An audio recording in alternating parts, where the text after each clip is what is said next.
Bueno, vamos a escuchar a Lucía Tebaldi, Virginia Caserani, Luciana Carlopio, María Eugenia Moldero, Adriana Márquez, que nos van a presentar textos acerca de la experiencia de haber trabajado con Eve en el taller, que como ya apareció en las otras mesas, es un lado importante en lo de Eve, es decir, enseñar a escribir literatura. Entonces prepararon diferentes textos que yo leí y son muy buenos todos, así que los escuchamos con atención. Vayan pasando, habíamos pensado en orden, ¿no? Que arrancabas. Luciana, bueno, explicamos cómo. Luciana hizo un texto en el que tomó varias frases, ¿no? Unas frases que decía. Así que vamos a ir mechando un poco una exposición y algunas frases de las que recuperó Luciana. Léela, sí. Le hago caso. Bueno. Eve decía que el lenguaje revela un mundo y en su casa, que era un aula enorme, nos enseñó a explorarlo. Puso especial cuidado en el terreno que habíamos transitado, le dio importancia para que nosotros se la diéramos. Se interesó por conocer qué se decía en nuestras familias, de dónde venían, cuáles eran sus dichos, qué líos se armaban en la mesa o cómo nos hablamos incluso a nosotros. Una vez contó que por un buen rato creyó que había una virgen de satanudos, de seguidores de Satán. Rarísimo, pero ¿por qué no posible si existe un San la Muerte? El humor salva, y eso también lo decía constantemente.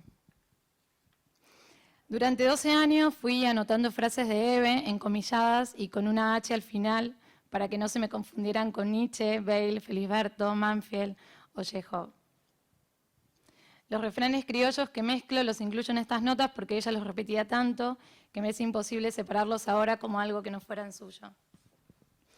La última frase es mi preferida y sé que todos se la oímos por teléfono, una especie de empujoncito para activarnos a hacer, desdramatizando el momento en que se necesita soltar y andar el camino. Decía en sus clases, ¿en qué andan? ¿Qué van a traer para la próxima?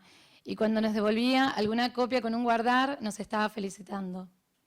Si en cambio nos veía perdidos, nos pedía que tuviéramos paciencia, que lo dejáramos reposar y que volviéramos después al texto. Era su manera de guiarnos. Creo que para Eve tal vez fuimos un poquito su hiedra traviesa. Clase a clase esperaba salvarnos de los hábitos que nos distanciaba de la escritura. Nos dejaba pastorear, nos respetaba los berrinches y nos alentaba en aquello que descubría bueno en nosotros. En realidad ella quería que voláramos solos. Nos decía, a ustedes ya los jubilé, pero al mes siguiente aparecíamos y se olvidaba de echarnos. Fuimos muchos de nosotros el grupo que más le costó.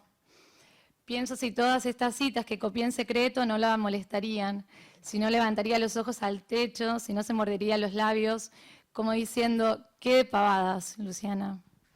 Todo fantasciencia, podría decir también. Comparto este ejercicio de copista que creo es una forma de extrañarla menos.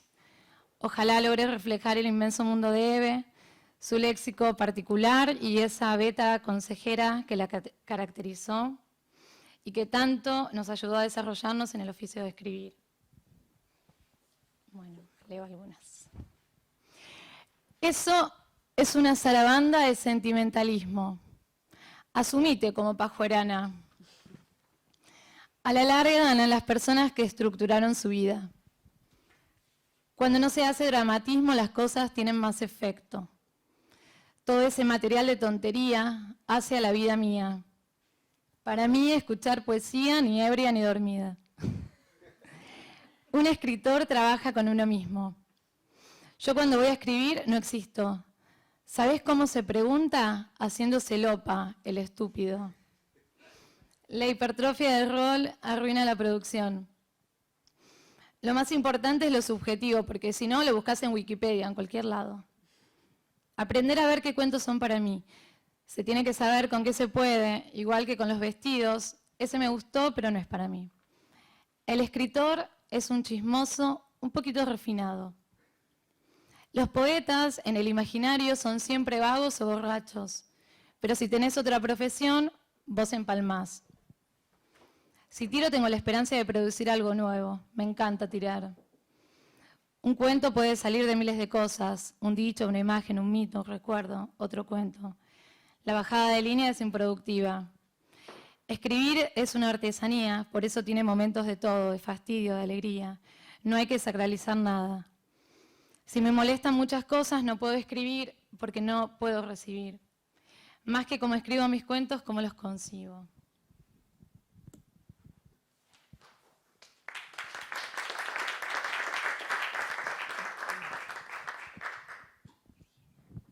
Bueno, yo escribí. Hola. Yo escribí sobre Eve.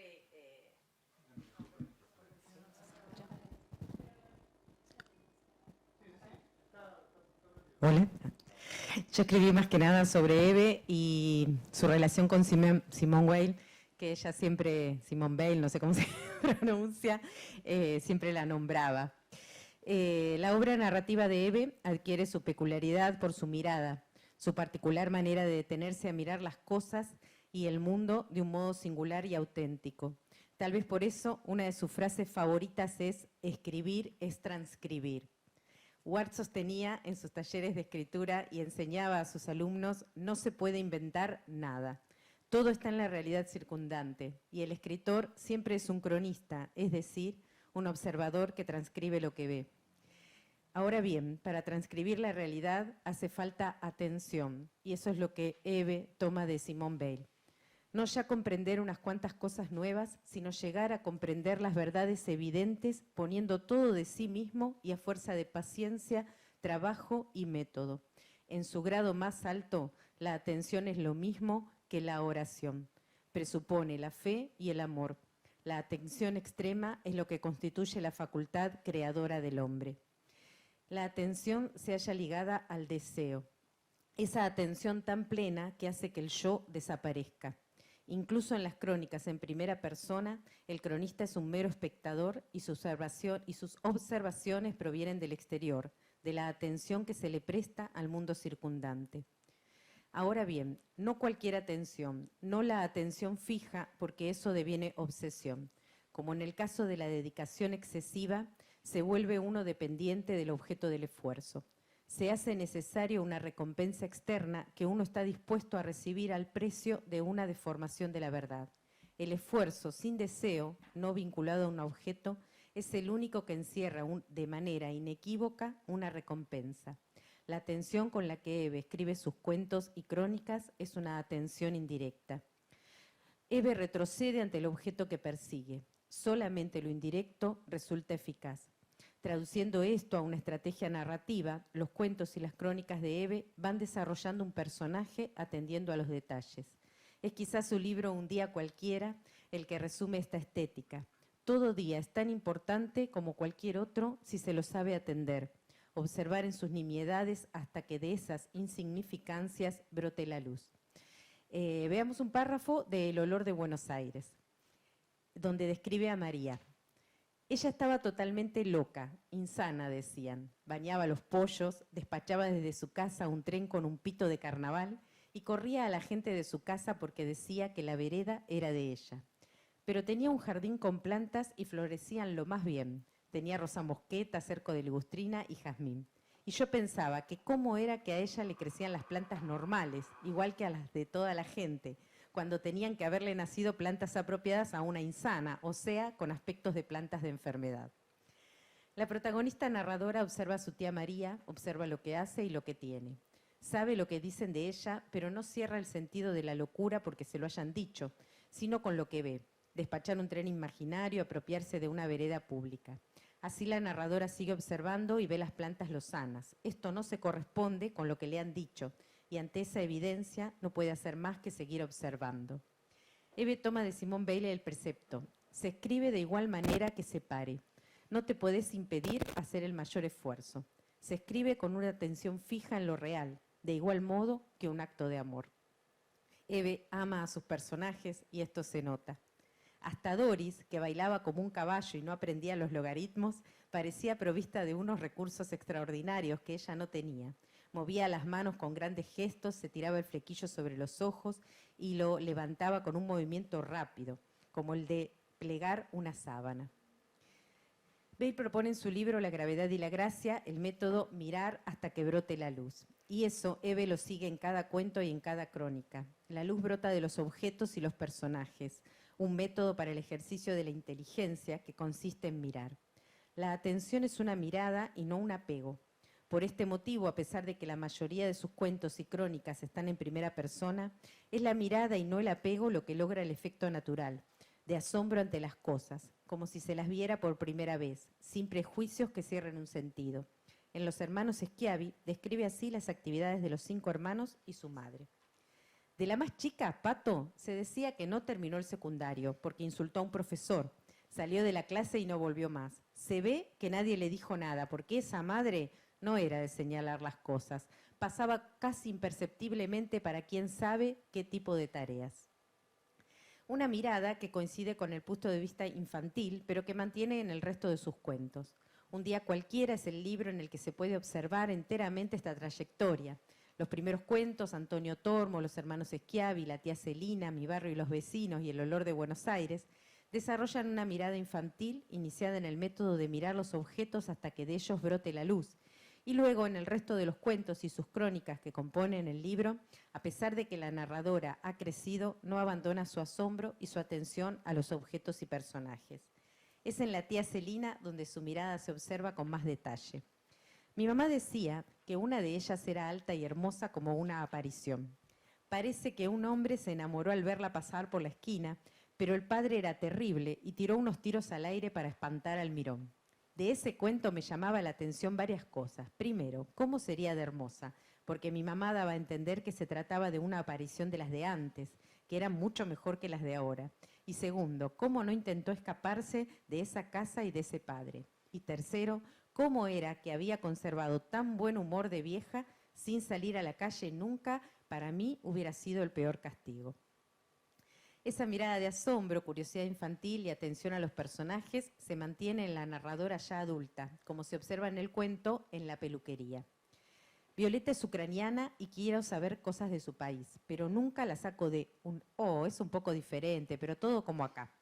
Yo no sé si encierra algún misterio o no le importa nada de nada porque es muy bonita y nadie se percata de ello. Anda como una sombra, se desliza como si no tuviera un cuerpo.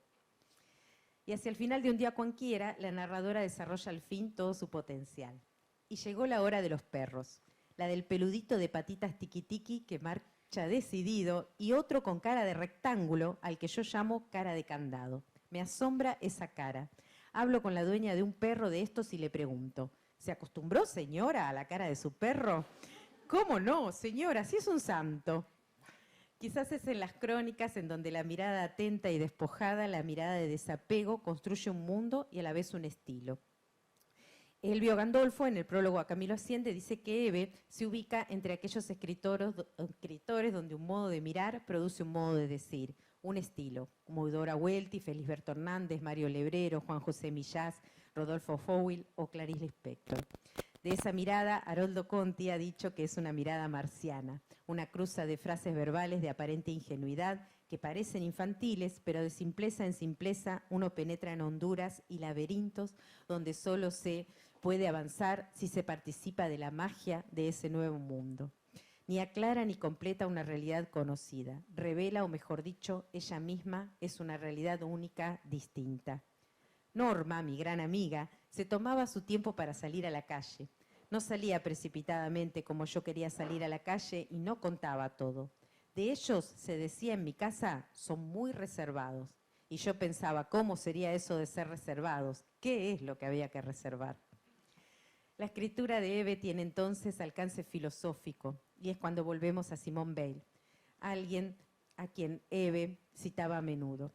Este alcance filosófico o antropológico es absolutamente personal, nunca psicológico.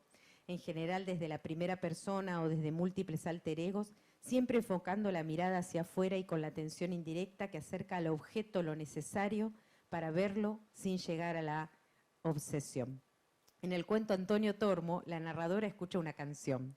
No sé soñar ni en la vida deseo triunfar. No tengo norte, no tengo guía, para mí todo es igual.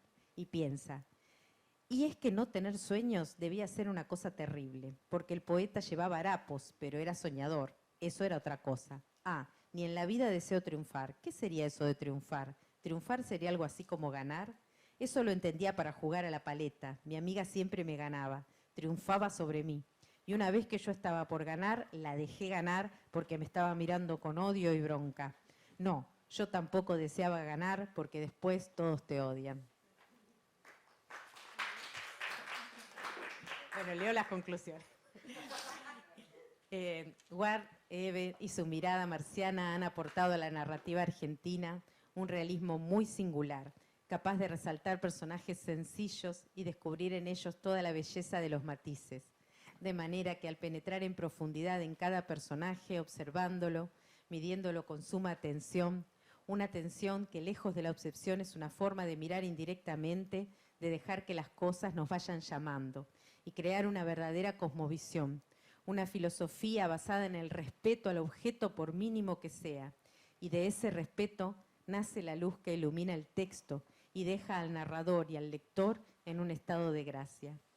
Narrador y lector se ven envueltos en una atmósfera simple y de intimidad que se va deslizando en la estructura del cuento y de la crónica para terminar con un final sin estridencias, pero que no deja de ser una pequeña aventura, una reivindicación de las aventuras cotidianas, un final que hace partícipe al lector de esa nueva manera de mirarlo todo. Gracias, Eve, por tanto que nos diste todos estos años.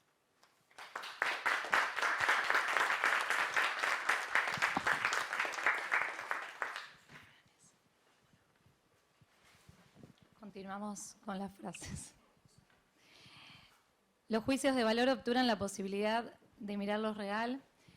¿Para qué tanta corte de los milagros? ¿Para qué tanto personaje? Este texto tiene tono a Festival de Cosquín.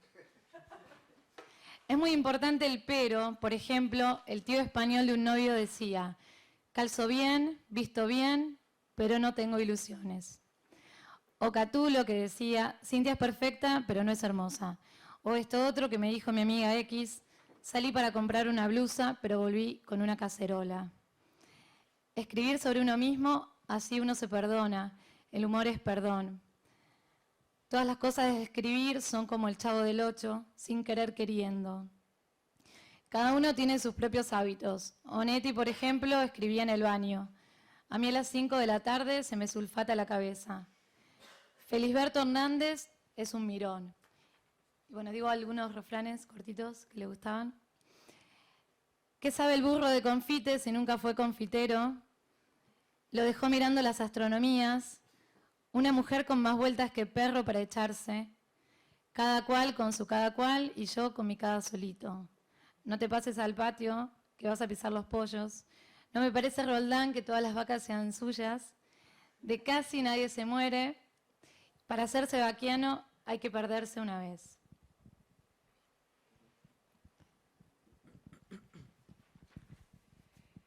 Llegué a Eve Ward porque su escritura me intrigaba y me divertía, me hacía reflexionar y reír.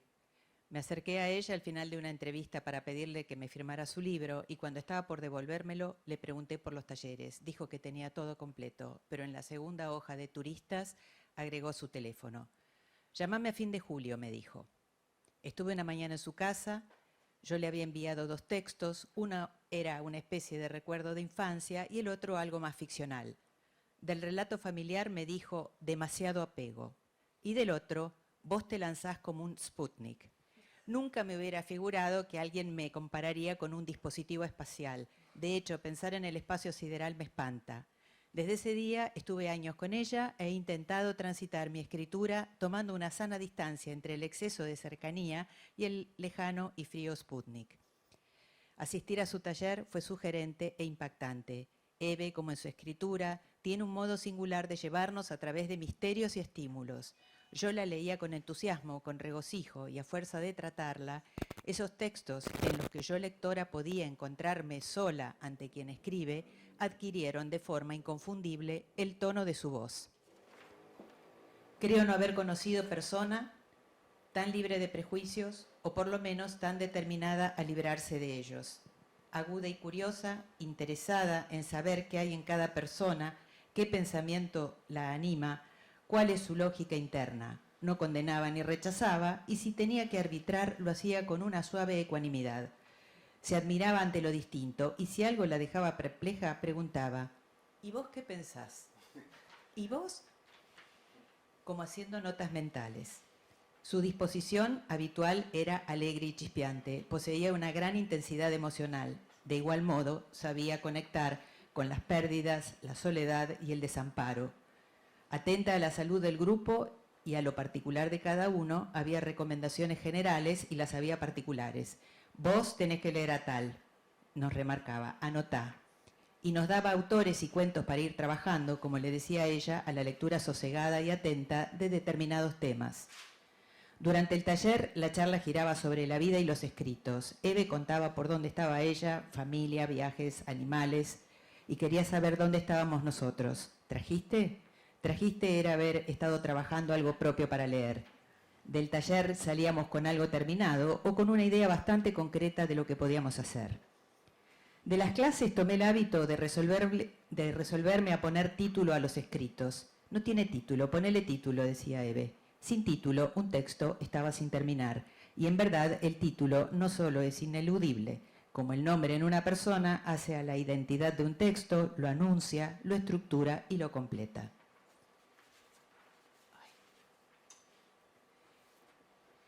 El taller me entrenó a no temerle a la primera persona, ni a las repeticiones, pues uno siempre está hablando desde sí.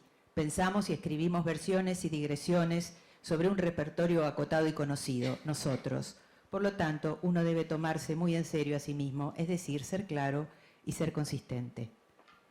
El taller era espacio para entender cómo hablamos, cómo nos hablan, qué estamos diciendo, los dichos y los modos de actuar y de pensar que enmascaran las palabras. Y era el ámbito donde procurar un justo medio entre el lenguaje coloquial y el literario, es decir, no ser demasiado estilistas pero tampoco vulgares.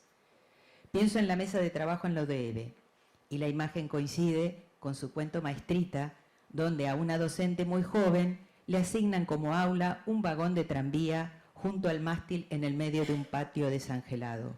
Los alumnos, un grupo difícil, exiliados de otros colegios y repetidores, miran por las ventanillas, se distraen, escapan hacia el descampado a jugar. Uno escarrila las hormigas, otro pega, otro se sube a un caballo. La maestra tolera esas fugas, pero a la vez trata de motivarlos para hacerlos volver de las distracciones del afuera y que se pongan a trabajar. Nosotros éramos como esos chicos del vagón, y ella no dejaba de atraernos para que nos centremos y hagamos cada cual lo suyo, para que nos pongamos a pensar, escribir, a terminar un cuento. Eve era directa en sus rechazos, se impacientaba por cuestiones con las que me identifico. Era capaz de hacer un corte láser con lo que le disgustaba. Por ejemplo, las profecías y los vaticinios, que en general pronostican cosas horribles, peores a las actuales, y suman a la preocupación sobre el presente el desasosiego del futuro.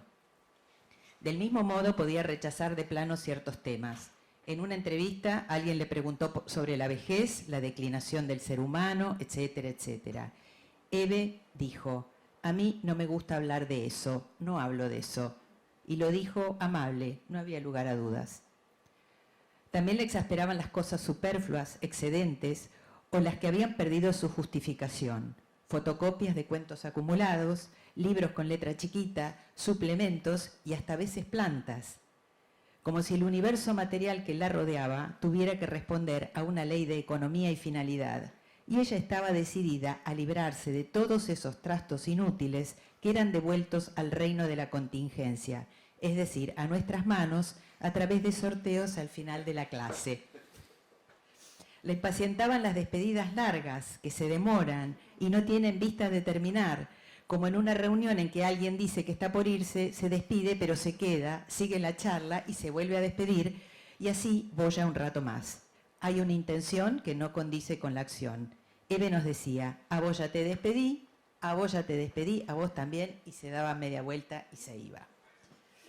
Todo esto me gustaría llegar a ser, segura y serena del modo que lo hacía ella. Ir al taller de Eve fue también contar con ella si había un concurso. Siempre encontraba algún rato para atendernos, nos daba una mano, nos recibía aparte. Leía en silencio y se tomaba su tiempo. Sus comentarios eran directos y precisos. Era calma y vehemente. Tan pronto podía decir, esto está muy bien, como eso sacalo que está enredando todo. Asistía a los eventos a los que le invitábamos y si alguno presentaba libro, llegaba con antelación, se quedaba a conversar, en especial con el homenajeado, y después se iba a un horario razonable con toda discreción. Cuando era ella la que presentaba el libro o daba conferencias, lo hacía saber a cada uno, como si fuera de la mayor importancia que estuviéramos presentes o por lo menos que nos hubiéramos enterado. Si coincidíamos en ferias o eventos, cuando nos veía parecía haber estado pendiente de nosotros y con naturalidad nos presentaba ante otros escritores como si sus alumnos fuéramos medio colegas o medio parientes. Hace unos años, Eve supo que yo viajaba a Perú y me pidió que visitara a su primo de Lima para darle el último libro que en ese entonces ella había publicado. Su primo Eduardo me contó cómo habían vuelto a encontrarse después de haber perdido contacto. Eran tiempos en que no había internet ni existían las redes sociales. Un diario de Buenos Aires iba a publicar un cuento de Eve y ella eligió a propósito Mi tío de Lima porque estaba desencontrada de sus parientes peruanos y la animaba la esperanza de ser leída allá y por si acaso, como dice ella en el artículo, lanzaba esa botella al mar.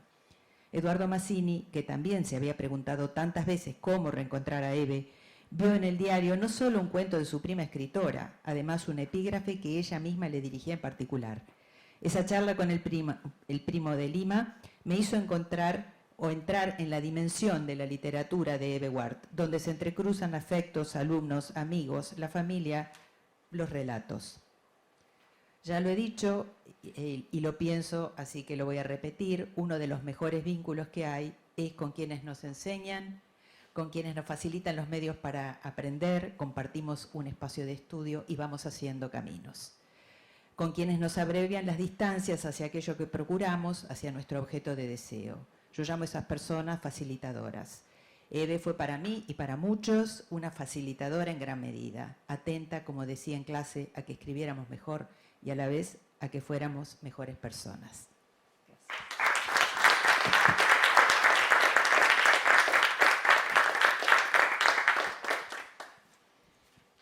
De Ecuador para abajo hasta Corrientes es toda una misma gente. Lo sabíamos, decía un maestro jujeño en Embalse. Corrientes es una provincia rara y se las trae. Los mendocinos son pre-chilenos. Los porteños somos pedestres, porque siempre nos falta 5 para el peso. Todo ese afán de los blancos por las aventuras, como Hemingway. Cada día trae su afán, eso lo dice el Evangelio. Somos bichos de necesidad. Hay que domesticar el estado de ánimo.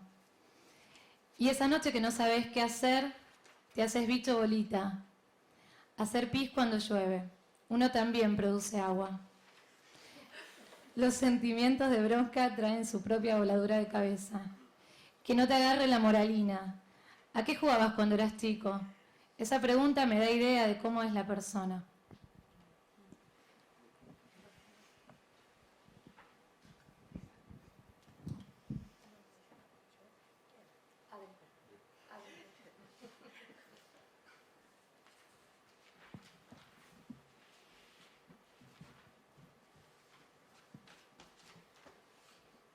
¿Cómo se llega a un... ¿Ahí? ¿Sí? ¿Cómo se llega a un taller de escritura? Siguiendo un flyer, algún posteo que por alguna razón parece convocarnos, por recomendación, siguiendo a un autor o a una autora que nos interesa. Yo llegué a Eve por recomendación.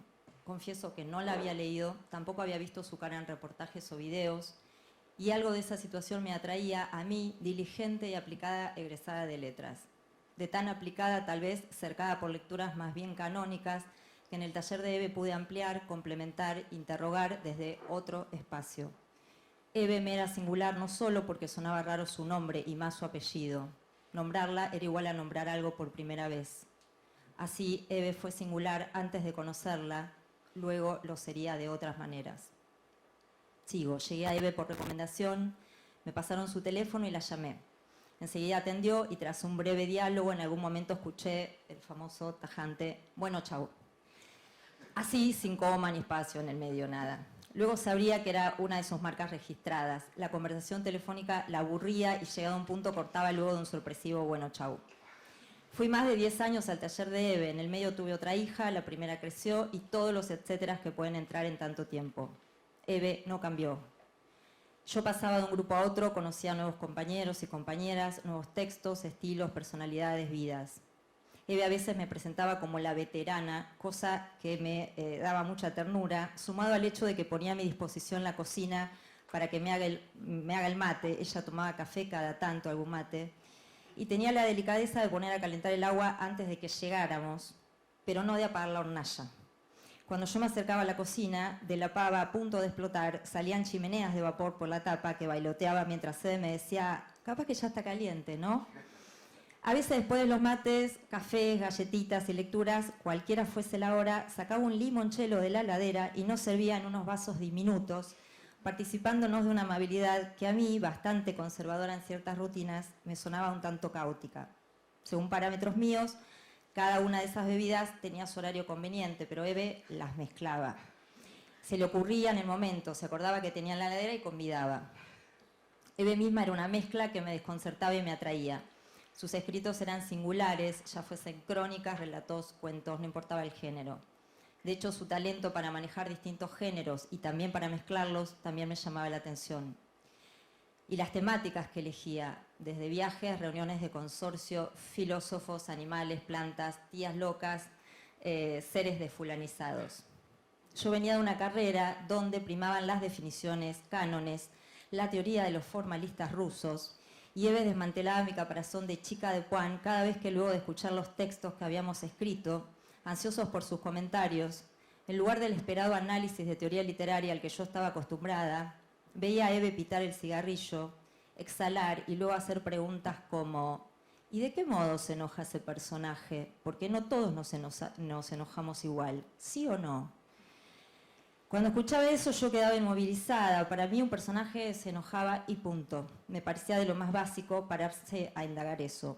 ¿No hablaríamos del género al que pertenecía el texto o las influencias que lo sobrevolaban?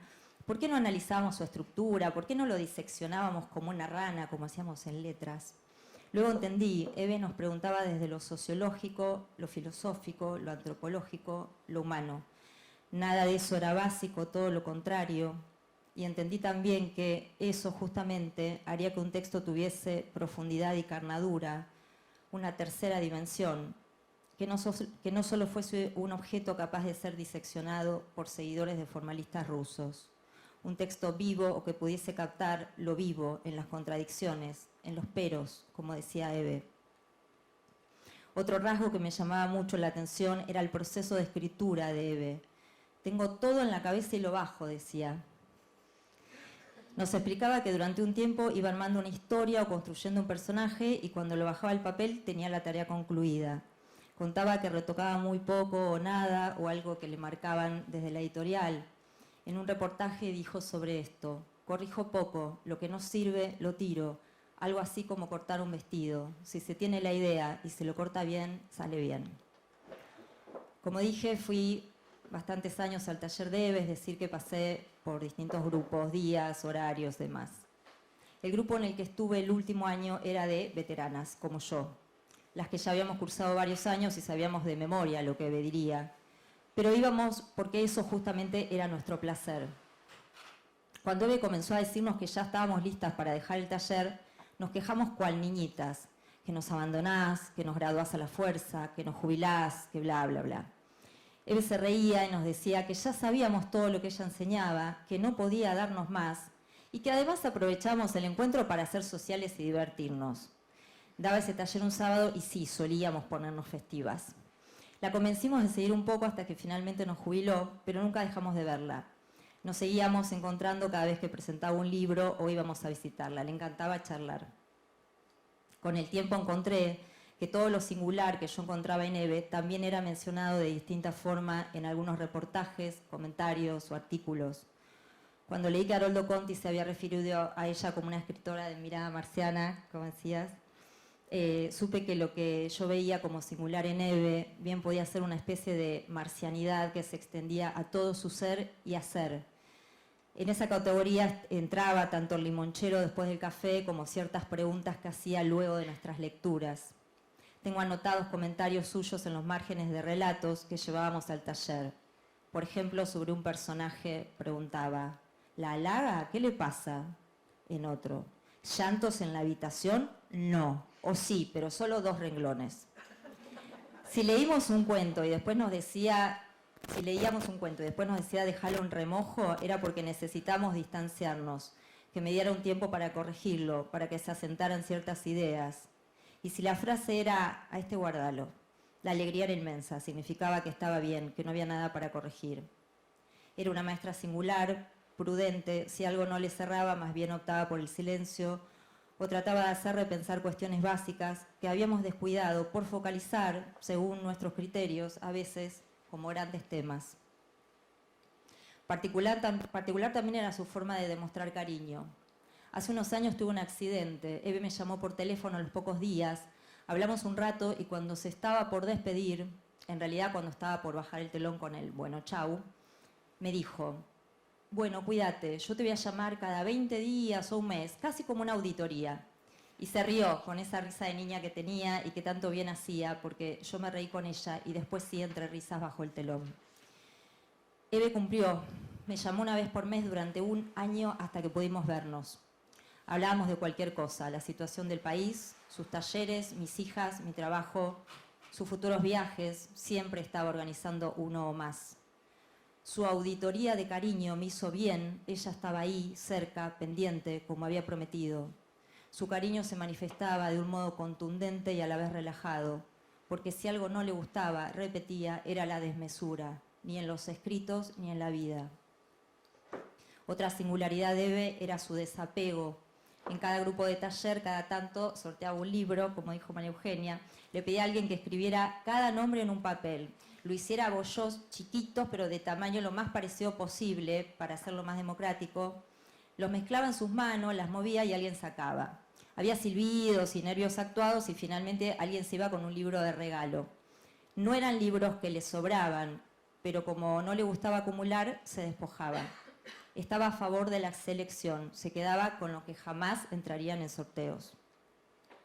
Eso tan vital que vivimos en sus talleres aparece en un texto que encontré estos días en la caja que rotulé Taller Eve. Se trata de un texto suyo al que menciona como ponencia, pero no especifica cuándo ni para qué circunstancia lo escribió. Lo tituló La formación de un escritor y en un momento dice: a mí me parece que un taller funciona como esas radios de antes, que uno le daba un golpe y entraban a funcionar. Acá sería el alumno que se colocaría de otra manera frente a lo que va a contar. Y pienso que por ahí tiene tanta influencia el cuento que leímos, las indicaciones, como los chistes que hacemos y las galletitas que comemos. Y ahí está de nuevo su mirada abarcadora y a la vez sintética, determinante y con cierta reflexiva prudencia, porque después de desplegar su posición sobre la temática, en esa ponencia cierra. Al leer mi ponencia encuentro algunas afirmaciones demasiado taxativas, vehementes y alguna cosa tal vez un poco chocante. La podemos considerar como una serie de suponencias para abrir la conversación, que es lo que más me interesa, pone Eve. De ella misma decía que a veces se sentía desubicada, y se me hace que algo de eso tiene que ver también con la idea de marcianidad.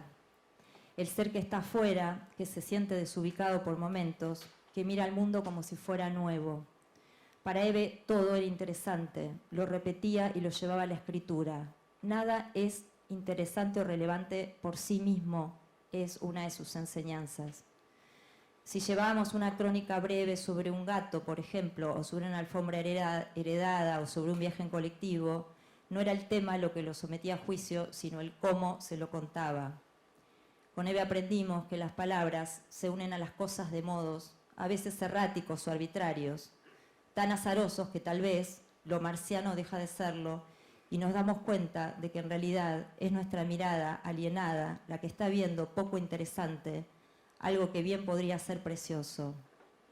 Como una niña curiosa, Eve nos corría de esa alienación para que nos interrogáramos por la peculiaridad de objetos, personas, emociones, momentos. Para cerrar, quiero decir que sé cómo llegué al taller de Eve, pero no cuándo me fui, porque aún jubilada a la fuerza, sé que sigo en un lugar que me reúne, como hoy, con gente querida ligada a ella. Ella que regaba la hiedra, aún hoy sigue tejiendo lazos como hiedras que nos reúnen no solo en lo literario. Muchas amistades surgieron a partir de Eve.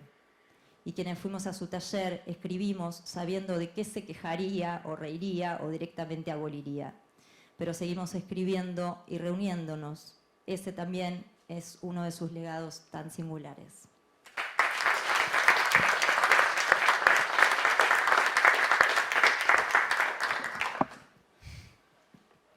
Me retan acá. Es logrera ella. Después de leer a Julio Ramón Ribeiro, Toma tu alma. Una llegada del yo muy modesta, a la uruguaya. Si leyeran este libro, se llenarían de placer. ¿Para qué viajar? Para buscar cosas que uno no sabe que existen. Tuve un novio que era reflexivo en pavadas.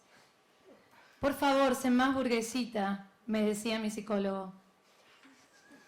Los griegos se preguntaban, ¿qué Dios está hablando a través mío? Por ejemplo, si tengo un pensamiento boludo, ¿quién me lo mandó? Un sistema es una forma de vivir, de bailar, de amar, y no solo económico. No se puede estar fuera del sistema. ¿Por qué no empezamos la dieta? ¿Por qué no hacemos lo que queremos? Jarabe de pico. No hay que tener miedo a la realidad porque la realidad es un invento. Lo interesante es cómo la gente se consuela. Bueno, chao.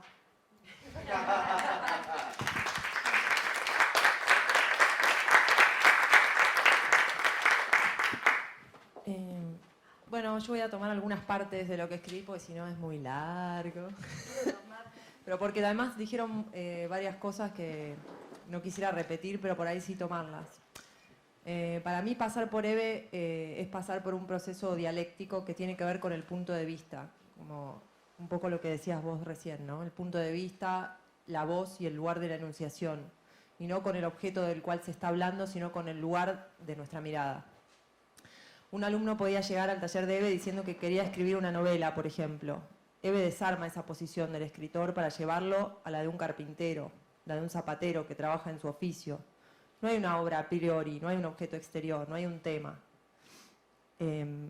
Lo que hay es la posición correcta de la mirada, del punto de vista. Y digo correcta, por supuesto despojándola de cualquier connotación de idea de bien, sino una posición cercana al sujeto que escribe, que es un sujeto único, particular, irrepetible. No hay un punto de vista universal en Eve. Hay lo singular, como el título que no dijiste, creo, o no sé. Para mí la vuelta dialéctica que Eve propone en su enseñanza y en su obra tiene que ver con el retorno a cada uno, a cada sujeto que escribe y que lee. Esa enseñanza se compone de sujetos carpinteros, zapateros, de oficio escribientes. Son alumnos sentados en su tarea. Todo como un acto, como un verbo, y nunca como un escritor, monumento. Para Eve no hay escritores, hay gente que escribe. Por eso creo que también le parecía graciosa la pregunta medio periodística que le hacían, escritor se nace o se hace. Ella decía, yo nací bebé, sí, es verdad. Bueno, como tomé un poco la idea de punto de vista y de iluminación en Eve, voy a hablar un poco, bueno, hablaron de la mirada particular, sobre los objetos, sobre el mundo. Yo hablo y pienso mucho en que es una mirada ecuánime, como una mirada que nos hace bien, que nos baja a las ínfulas, que nos unifica, que nos hace entendernos en nuestras propias contradicciones y miserias. Y es una mirada contraria a la del deber ser también. Para mí el texto que siempre más me conmovió y que fue uno de los primeros que leí es Impresiones de una directora de escuela. Y ella enseguida, o sea, habla, digamos, como desde un lugar, dice, por ejemplo, yo soy una directora de escuela, de un barrio apartado. Por el barrio pasa el frutero y anuncia la mercadería con una corneta. Como es casi campo, se oye de lejos una voz que anuncia algo que parece emocionante, una fiesta, un baile. Papa, 4.000, zapallito, 5.000 pesos, todo dicho con entonación emocionada. En la escuela hicimos un festival y el frutero lo anunció. Una señora nos dio la idea, porque como decía ella, el frutero tenía todo el equipo para anunciar. Yo ahí sentía como que ella es una directora de escuela, un lugar de supuesto poder, de saber, de un barrio apartado, una marca espacial que también nos habla de un desplazamiento del lugar de la mirada centrada, una posición que nunca observa desde el centro de la escena. El frutero que anuncia con una corneta la emociona, la entusiasma. El frutero, el acto escolar, la señora X que le da la idea, todo está igualado por la narración y diferenciado, ¿no? Creo que esta forma de mirar a los personajes y de ubicarse como narradora entre ellos es muy revolucionaria. Porque la operación que Eve produce en su obra y en su enseñanza es un rulo, es una operación doble, porque por un lado se trata del reencuentro de una voz propia que en realidad preexiste, no es una voz que uno inventa para escribir en Eve, es como si uno reencontrara esa voz dando vuelta a la mirada, porque lo importante no es el mundo, sino qué es lo que el mundo a mí me toca, ¿no? Paso como, salté un poco. En el proceso WART se asiste a un nacimiento de una voz nueva y propia que permite posar la mirada sobre el objeto que obviamente va a devenir literario, que es lo mismo que decir el mundo, y que va a permitir en realidad, como lo haría un embriague de un auto, poder transformar esa sustancia del mundo en un objeto literario. Asistí muchas veces al nacimiento de esa mirada en compañeros y alumnos nuevos de un día para el otro, que es un poco lo que vos decías sobre lo del golpe, o que tiene que ver también con un mecanismo, digamos, con algo que yo noto en Eve, que tiene que ver con una mirada poco prejuiciosa y que también permite la vuelta al sí, y hay algo muy zen en eso, y en eso del golpe que vos decías, tiene algo como de maestro zen en un punto. Hay un concepto que se llama Muyotoku en el zen, unas palabras del maestro Kosen al respecto, es el espíritu Muyotoku, la meditación zen. Y dice lo siguiente: en cuanto a Muyotoku, en el mismo seno del Zazen, que es la meditación, debemos comprender que contrariamente a todo el resto del universo, el Zazen no está en expansión, ya que gira su luz hacia el interior. Es en cierto modo un agujero negro. Zazen es volver a su ataúd, es pues su naturaleza, incluso si quisiera hacerse de otro modo, es Muyotoku. Sostengo que la postura que Eve prefiere para escribir es la de Muyotoku, que quiere decir no provecho, es la noción de no provecho. Y que esta postura es la que habilita esa mirada tan particular, tan al detalle, tan focalizada, tan ecuánime. Al mismo tiempo que esta noción que implica la vuelta de la mirada hacia el interior, esa es su naturaleza, igual que en Eve, Muyotoku significa no tener ningún objetivo, no esperar ningún beneficio. Realizar las cosas sin objetivos ocultos, sin otro objetivo que el de realizarlas abiertamente. Algo similar a lo que creo que Eve practicaba y predicaba en su práctica respecto de la tarea de quien escribe. Según el monje de Shimaru, si reciben un beneficio sin haberlo deseado, pueden aceptarlo, no tienen por qué rechazarlo. Pero tampoco tienen que buscarlo. Durante el Zazen no deben intentar obtener nada, ni la iluminación, ni el Satori, ni buena salud, ni tranquilidad, ni cortar las ilusiones, ni progresar en el Zen. No es necesario querer obtener algo. Sigan solamente mi enseñanza, concéntrense en la postura, en la respiración. Es suficiente. Tener una meta, querer obtener algo, no solamente durante el Zazen, sino en la vida también, es una enfermedad del espíritu. Creo que es a la luz de este concepto que podemos alumbrar el trazo de Eve en este mundo. Trazo que involucra, por supuesto, su obra literaria, también su forma de transmitir el oficio de escribir, su forma de leer otros autores, su manera de preguntar, de ofrecer un café, su manera coherente de morir, tan similar a como cortaba el teléfono sin despedirse. El reconocimiento en Eve resulta un subproducto de su obra, una consecuencia de esta forma de hacer, Muyo-toku. Eve encontró reconocimiento a su obra y aceptó también ese reconocimiento. Esto puede leerse como un beneficio de esta práctica.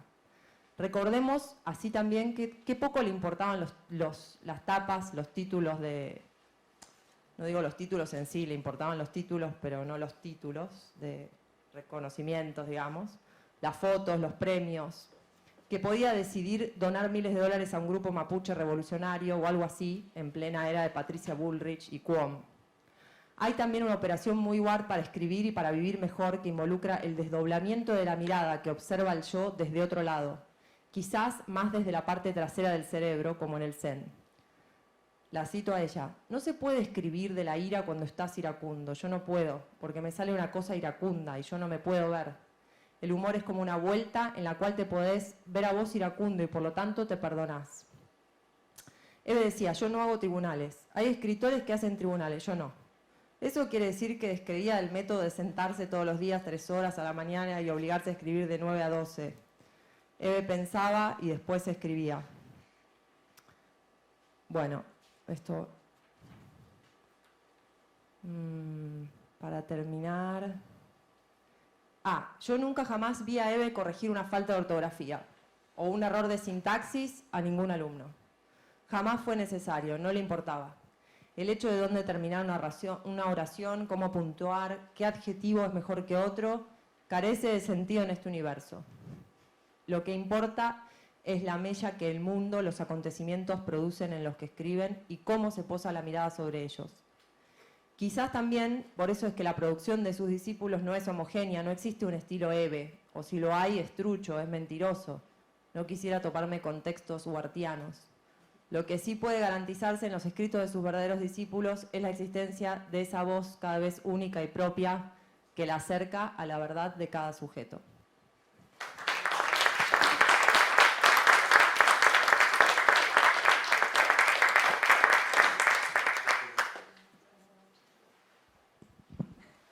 Bueno, ¿qué tal? Yo soy Delfina Korn. Soy la última y todo lo que preparé ya lo dijeron todos, obviamente. Yo creo que todo lo dijeron, pero voy a tratar de repasar.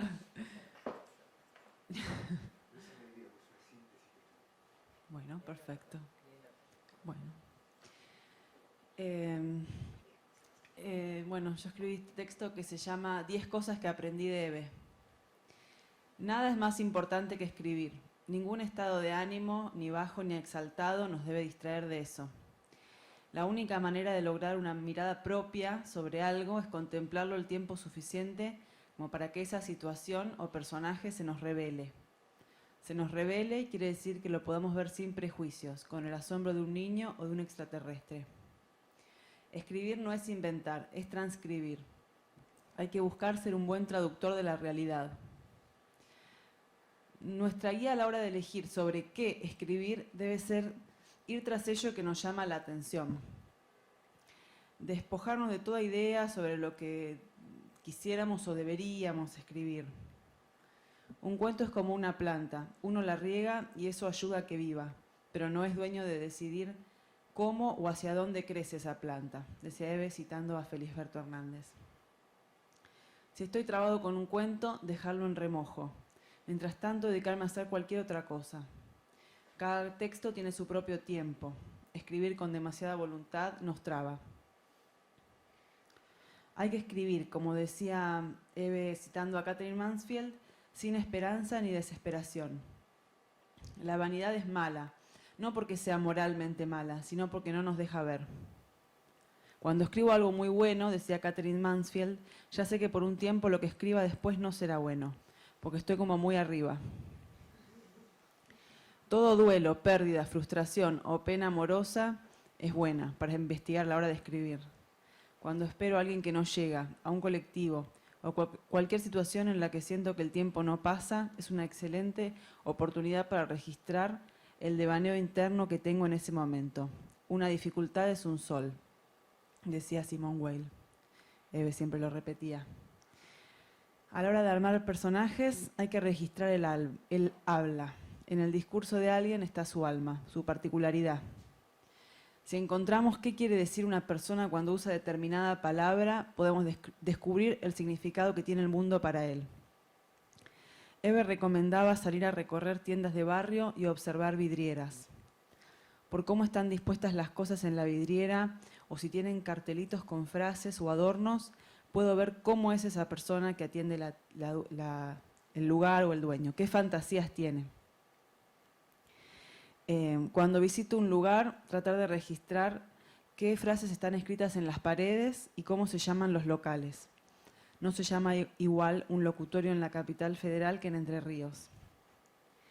A la hora de escribir, es bueno dejar de lado los adjetivos y utilizar metáforas. A la hora de describir. Si yo digo que una mujer es gorda, debo explicitar cómo es esa gorda. Y lo decía muy enfática esa. Gorda como que no es igual la gordura de una mujer alemana que la de una porteña. Es gorda de nervios, gorda como un placar, gorda como qué. La mejor metáfora es aquella que me ayuda a imaginar a esa persona. Eve solía citar como ejemplo de esto a un cuento de Clarice Lispector en el que una mujer se maquilla demasiado. Ella decía que mi primera reacción de piel puede ser decir, ay, es una ridícula, pero Clarice Lispector la había observado lo suficiente como para saber que lo que escondía detrás de tanto maquillaje era mucha timidez. Esa mirada era la que uno tenía que tratar de lograr.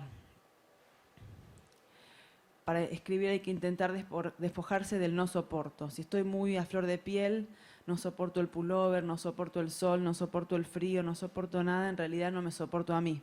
Y no puedo escribir, no puedo hacer nada, de nada. Un buen texto es aquel que me saca de mí y me permite ir hacia el otro. Que en realidad estaba pensando en lo que decías vos, Lu, del rulo, ¿no? De que es volver a uno.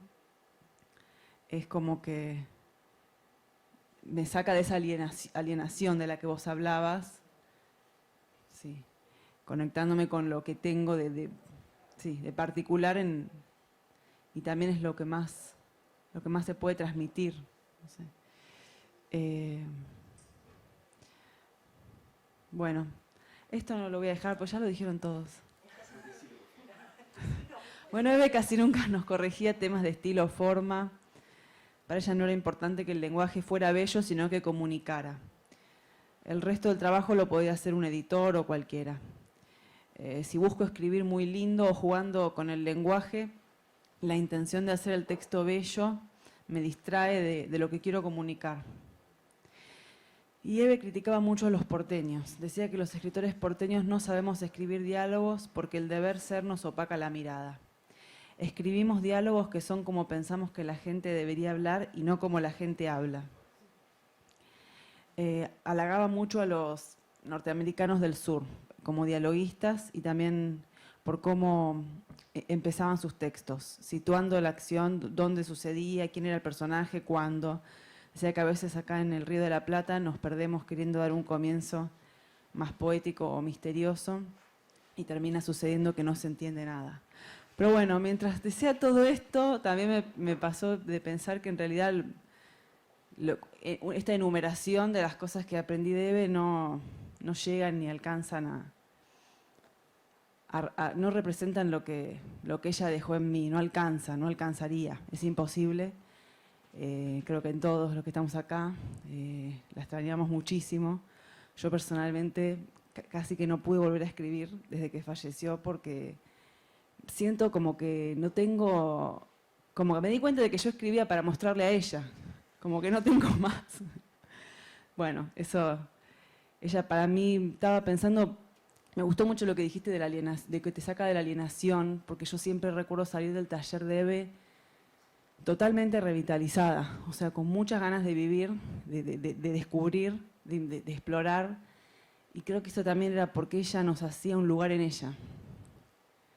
Y bueno, eso se extraña mucho.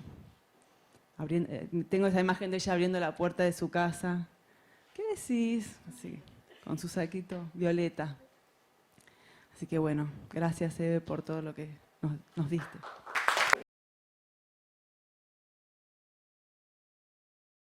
Eve hizo escuela literaria. Eve nos dejó un legado. Eve los lunes nos esperaba y al que no llegaba en la semana lo llamaba por teléfono. ¿Por qué no viniste? Y después apurada te cortaba, pero no importa. Por lo menos te preguntaba por qué no viniste. ¿Sí? Eve nos dejó un legado. Y digo que es un legado porque es distinto que una herencia. En una herencia uno recibe lo que le toca. En un legado uno elige. Yo elijo dos cosas en la escritura que me parecen fundamentales en la forma de escribir de Eve. La primera es escuchar, Cuca, escuchar lo que la persona dice, cómo lo dice y con qué palabras lo dice. Y la segunda cosa es no abrir ningún tipo de juicio sobre el protagonista. Algo que todavía hoy me cuesta horrores. Y sí, uno siempre juzga. Es difícil no juzgar. Yo lo que me acuerdo de Eve es que cuando comencé con ella, los primeros tiempos, un día dijo, bueno, el escritor tiene que estar solo. Entonces yo, que soy sociable, me quedé impactada, ¿cómo solo? Claro, Eve lo explicó así como era de llano para expresarse. Porque quedan, sino cuando uno hace sociales, quedan las voces de todas esas personas con las que uno habló todo el tiempo repicando en la cabeza. Y eso no sirve para escribir, porque estorba, porque es un obstáculo. Bueno, hay que aceptarlo, es verdad. Es verdad, cuesta, pero es así. A mí me acuerdo cuando apenas entré, me asustó con el grupo de los lunes. Me dio 2 horarios y ella me dijo que hay un horario a la mañana y yo le dije, no puedo a la mañana, trabajo. Y me dice, bueno, pero el grupo de los lunes está muy cerrado hace mucho tiempo, yo no sé si te van a aceptar, me dice. Y me dijo que había una que trabajaba mucho, había uno que tenía parejo. Ay, vale. Sí, otra que se había curado un cáncer haciendo un montón de cosas, que eras vos y tu libro Coca lo demuestra ahora. Y bueno, vos Fabi todavía no estabas. ¿A vos qué te había dicho el grupo de lunes? También me asustó. Me asustó, sí. Porque sí, me recibió así, diciéndome que bueno, el grupo que me había asignado era el de lunes. Pero me dijo, claro, lo mismo, ¿no? Que era un grupo muy cerrado. Que bueno, que eran muy unidos y que trabajaban cuando ella no estaba. Lo dijo, sí, es verdad. Qué bueno, qué bueno. ¡Qué bien! Qué bueno. Y que me iban a aceptar. Que esa, sí, eso también me eso dijo. estaba segura. Sí, Me encantó. Primero asustó y después... A mí después que me hizo la primera entrevista, cuando voy a la primera clase hace años, me presenta a ella diciendo, salúdenlo porque este ya está revisado. Después, a lo largo de los años, lo que más recuerdo como constante en relación al taller y a la escritura es, me agarraba mucho a solas, pero también me lo iba diciendo de otro modo. A solas me lo decía directamente y me lo iba diciendo de otro modo en el taller. No estés tan apurado, no vayas tan apurado. Para escribir no hay que estar tan apurado. Vos sos muy... hay que ir despacio. No lo entendía. Me enojaba y lo pude ir entendiendo y hoy lo entiendo más que nunca. El grupo de los lunes. Falta Estela. Estela, tan querida, Estela falleció como 2 años antes que Eve falleció. 1 año y pico. 1 año y pico antes. Y Eve, la vida de cada uno era tan importante, la vida de cada uno. Estela estuvo detenida, desaparecida un tiempo y escribieron un libro, Las detenidas desaparecidas, y con esa forma austera de ser de Eve, pero al mismo tiempo de estar en todos lados, quiso ir a San Justo, cruzar la famosa General Paz, estar en la despedida de Estela, un libro que hasta hoy no conocemos y que en algún momento a lo mejor conocemos, Estela logró escribir porque Eve la alentaba, la quería, la motivaba. ¿Y vos qué hiciste en esa época? ¿Y vos qué pensás de tu mamá? Y vos eran sus preguntas. Alberto, ¿cómo te va? Habla Eve. Bueno, si volvés a tu casa...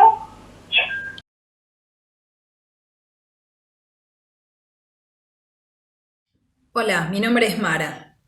Fui a los talleres de Eve en 2002 y 2003, cuando tenía 22 años, hace ya 20 años, casi. En ese espacio que compartí, recuerdo durante un tiempo con Coca, con Pía, con Luciana, con otras mujeres y hombres que no recuerdo cómo se llamaban, la pasaba súper bien. Me encantaba ir al taller de Eve. Era un momento para intercambiar ideas sobre lo que cada uno escribía, para escuchar lo que ella tenía para decir. A veces me daba miedo qué iba a decir de lo que yo había escrito.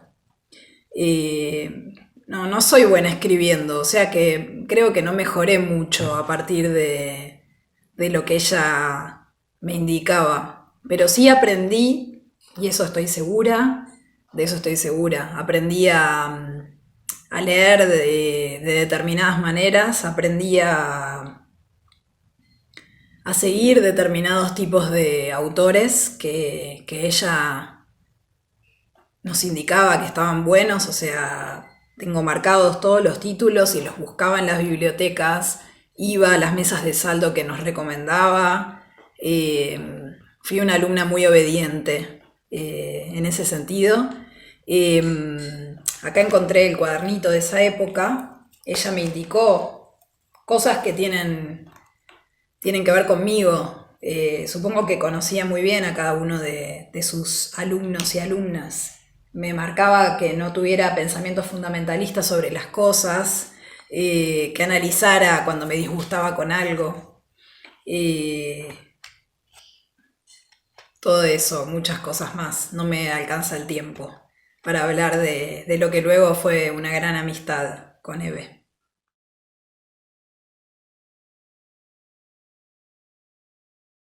Mi nombre es Ricardo Santoni, soy docente universitario y escritor. Conocí a Eve Ward en el año 1982 y a partir de ese año y en distintos periodos, sobre todo a partir de la década del 90 y comienzo del año 2000, asistí a sus talleres literarios. Esos talleres literarios que fueron no solamente un incentivo para la escritura, sino para descubrir un espacio de intercambio de experiencias que están relacionadas con la vida y con lo que nos hace personas. Este espacio que después repliqué en mis propios talleres literarios, de los cuales fui coordinador, sobre todo a partir de lo que significó haber participado de esa experiencia maravillosa con Eve. Y querría, en este sentido, leer un texto que está vinculado con los talleres literarios de Eve. De entre las muchas cosas que aprendí de Eve Ward en los talleres literarios, algunas de ellas se relacionan con palabras que ella utilizaba y que se transformaron en algo significante para mí. De las relaciones, entre otras cosas, heredamos eso, cómo alguien nombra algo que en ocasiones pasa a formar parte de nuestra propia percepción de las cosas. Esto, como otras cosas de las que hablábamos, tenía que ver tangencialmente con la literatura, pero después de muchos encuentros supe que eso también era literatura. Una primera palabra que recuerdo es potable. Ella la utilizaba cuando uno de mis peores relatos, mejorado a partir de sus observaciones, se convertía en algo digno de ser leído. Potable en dos sentidos. Uno, el literal, el del agua, que se puede beber y satisface nuestra sed. El segundo, metafórico, el de algo aceptable, algo en lo que se puede confiar, nivelado, acorde, suficiente. La segunda era una expresión, dejar en remojo. Cuando había un cuento al que era difícil encontrarle un final, o cuando un personaje no se terminaba de definir, había que hacer que el texto descansara, como el embrión de una planta, darle una chance para ver si crecía o si en definitiva se agostaba y moría. Dejar en remojo podía ser también como si el relato fuera una ropa sucia que había que dejar en una palangana con jabón y después removerla y colgarla en la soga para comprobar si más tarde valía la pena volver a ponérsela. Incordio era otra palabra que ella usaba y que no está referida en forma directa a los textos que leíamos, pero es una palabra contundente.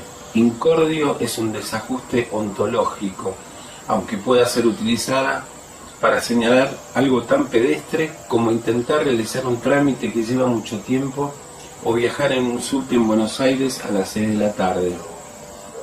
Ella lo decía circunstancialmente en las charlas elásticas y amables de los talleres, donde todo discurre, y a partir de allí me pareció una palabra clara. Incordio es una no cuerda, una inarmonía, algo que molesta a los oídos y donde uno no puede ampararse. Había otra cosa que ella mencionó varias veces y está relacionado con una situación o con una sensación que se produce a partir de una situación. Tiene que ver cuando se produce la apertura de un negocio, sobre todo de un comercio de barrio pequeño y humilde, y por diversas razones ocurre su temprano cierre. Al principio, en la inauguración, están las canastas con motivos florales, las copas llenas, las sonrisas, la ilusión de lo que vendrá. Luego de un periodo breve de unos meses o de un año o dos, la decepción, los cuadros descolgados de la pared, las ofertas apresuradas, los llamados apenados. Él citaba el hecho como si lo descubriera por primera vez, sin metaforizarlo, haciéndolo concreto, como hace con todas las cosas, la tristeza concreta de una ilusión y del fracaso, y de lo humano, que en ella siempre está en juego.